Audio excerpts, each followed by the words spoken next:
Uniform civil code को लेकर प्रधानमंत्री नरेंद्र मोदी के बयान के बाद जहां सियासी घमासान तेज हो गया है, तो वहीं मुस्लिम पर्सनल लॉ बोर्ड अब लॉ कमीशन को अपना ड्राफ्ट सौंपने की तैयारी कर रहा है। इसी बीच रक्षा मंत्री राजनाथ सिंह ने यूनिफॉर्म सिविल कोड को लेकर विपक्ष पर करारा प्रहार किया।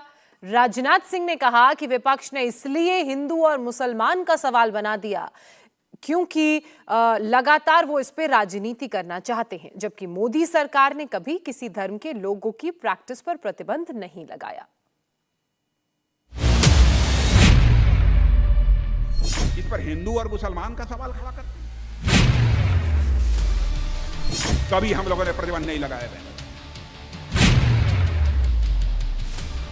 कि नहीं हमको यह आजादी मिल जानी चाहिए कि हम कितनी शादी करना चाहें करें। नहीं होगा भारत।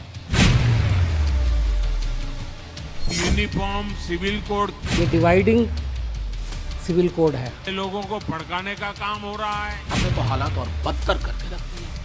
नागरिकों के समान अधिकार की बात कही गई है। मुसलमान को जितना तकलीफ पहुंचा सकते हो पहुंचाओ और हिंदू को इसी नाम पर जमा करो। हम जो करने जा रहे हैं, जो बात संविधान के निर्माताओं ने नीति निर्देशक सिद्धांत में संविधान में लिखी है, उसी को लागू करने जा रहे हैं हम। रक्षा मंत्री राजनाथ सिंह के ये तेवर, ये तीखे बयान, विरोधियों पर करारा प्रहार, ये बता रहा है कि यूनिफॉर्म सिविल कोड पर सरकार कितनी तेजी से काम कर रही है। पहले पीएम मोदी ने भोपाल में बहस को नई धार दी और अब जोधपुर में राजनाथ सिंह ने साफ कर दिया कि उनकी मंशा क्या है।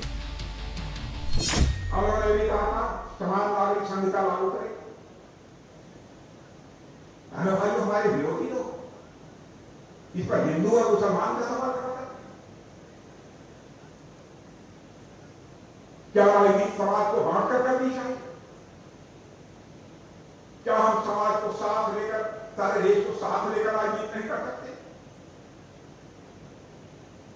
क्या कोई मुस्लिम है यदि अपनी कोई धार्मिक क्रिया करना चाहता है, क्या हम उसको नहीं होने देंगे? कोई ईसाई है कि अपनी धर्म के अनुसार कुछ करना चाहता है, क्या हम उसको नहीं करने देंगे?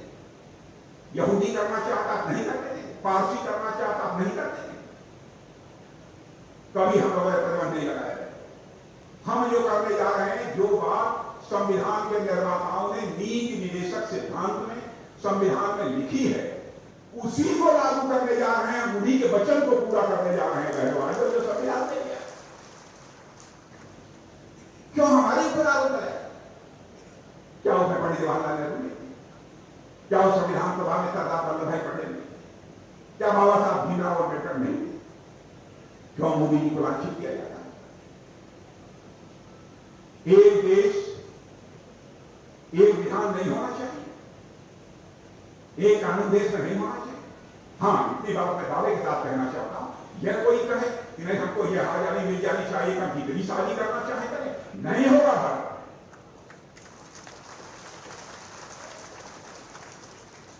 महिलाओं का सम्मान, यह हमारी प्रतिबद्धता, चाहे वो किसी जात, किसी पंथ, किसी मजहब की मानने वाली महिला हो। मेरी मां है, मेरी बहन है, मेरी बेटी है, 3 तलाक बोलकर से कोई छुट्टी नहीं कर सकता। राजनाथ सिंह के तेवरों से साफ है कि सरकार विरोधियों के लिए जवाब तैयार कर चुकी है। प्रधानमंत्री मोदी के बयान पर अभी विपक्षी दल सियासी ताना बाना बुन ही रहे थे कि लॉ कमीशन के बयान ने बता दिया कि देश में किस तरह से लोग इस बहस में बढ़ चढ़कर हिस्सा ले रहे हैं। लॉ कमीशन के चेयरमैन जस्टिस ऋतुराज अवस्थी ने कहा, भारत के विधि आयोग के नोटिस पब्लिश होने के बाद से हमें यूसीसी पर भारी प्रतिक्रिया मिली है। 27 जून 2023 तक हमें 8.5 लाख लोगों की प्रतिक्रिया मिली है। यूनिफॉर्म सिविल कोड नया मुद्दा नहीं है, इसकी बात 2016 में की गई थी और एक परामर्श पत्र 2018 में जारी हुआ। 2018 से नवंबर 2022 तक विधि आयोग कार्य नहीं कर रहा था। नवंबर 2022 में नियुक्तियां की गई और इस मामले को लिया गया और जिस पर हम काम कर रहे हैं।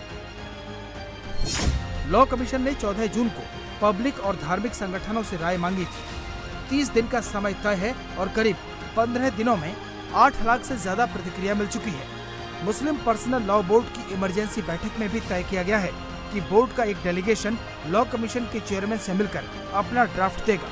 हालांकि मुस्लिम पर्सनल लॉ बोर्ड ने साफ कर दिया कि वो यूनिफॉर्म सिविल कोड के खिलाफ है।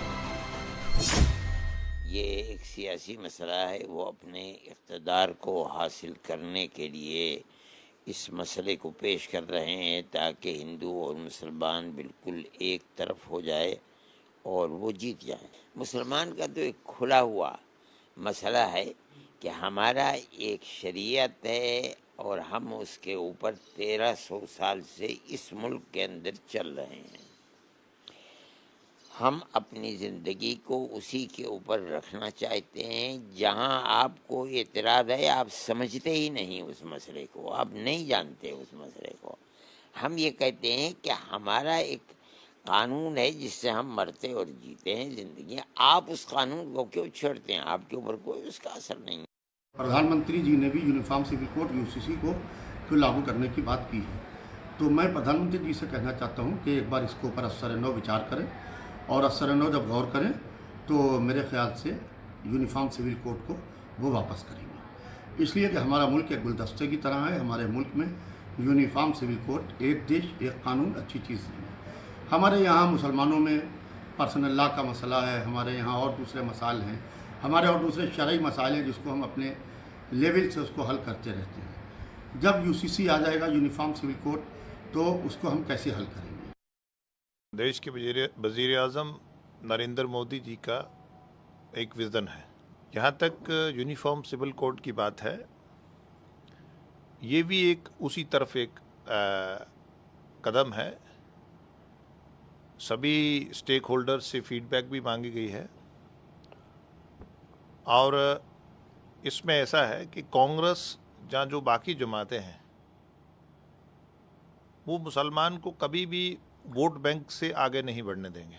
इन पार्टीज़ को अब ये जहन में रखना चाहिए कि मुसलमान ज़्यादा देर तक इनके चुंगल में नहीं फंसने वाला है। भारतीय जनता पार्टी